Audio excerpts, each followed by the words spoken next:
Hello, all. Today I'll be reviewing WrestleMania 22, Big Time. Took place in Chicago.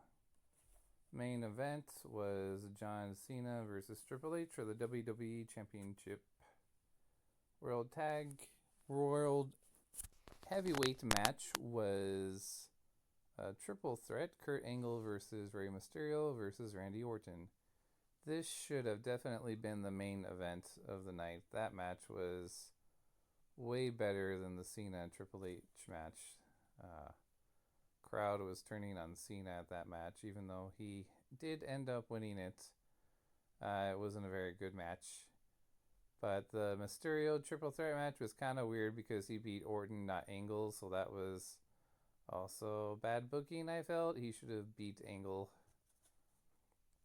WrestleMania 22 started off with Big Show and Kane versus Carlito, Chris Masters.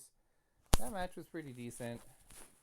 Kind of a monster heel squash match, but they had a good match. The ladder match was next. The only people you could really expect to win would be Van Dam, Hardy, or Benjamin, but everyone was behind Van Dam. So he won that one. Chris Benoit, JBL, that match was way too long. It wasn't very good. JBL won. The next match after that was Mick Foley versus Edge. That was the first hardcore match Edge really had. That was pretty good by hardcore standards. They're both bloodied by the end, and there was a table that was on fire. That was a pretty crazy match. And there was some nonsense. Boogeyman versus Booker T. Boogeyman kind of had a wrestling match. That was just such a bizarre thing. It was not WrestleMania worthy, I felt.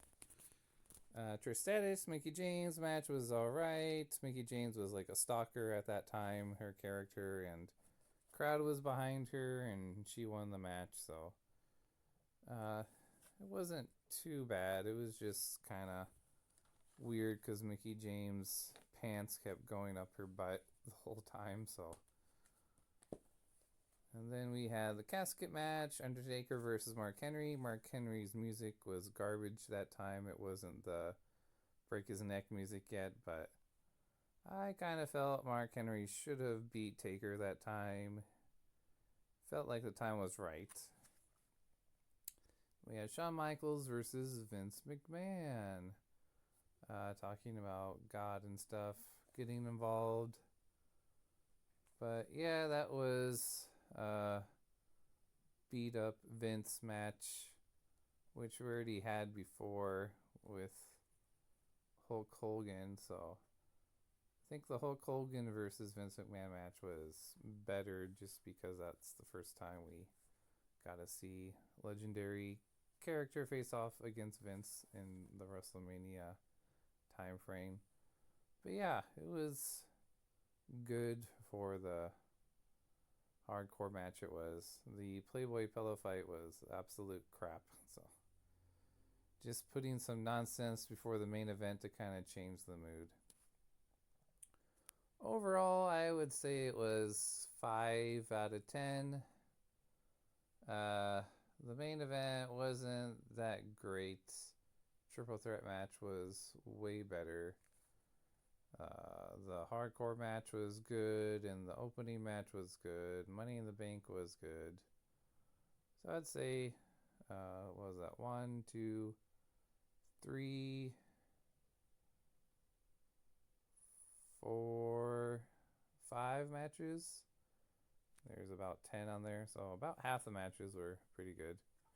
And the 3 disc DVD set does include the Hall of Fame induction, so as far as the DVD set goes, that's definitely 10 out of 10 because you got that bonus disc for the Hall of Fame stuff, and there's a little pamphlet inside that has a little bit more information, and there's extras related to the WrestleMania and some SmackDown. There's a SmackDown match and Saturday Night Main Event.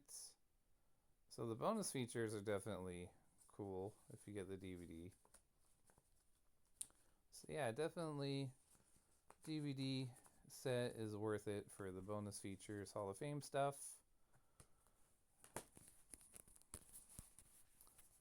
that's all I have to say. Thank you.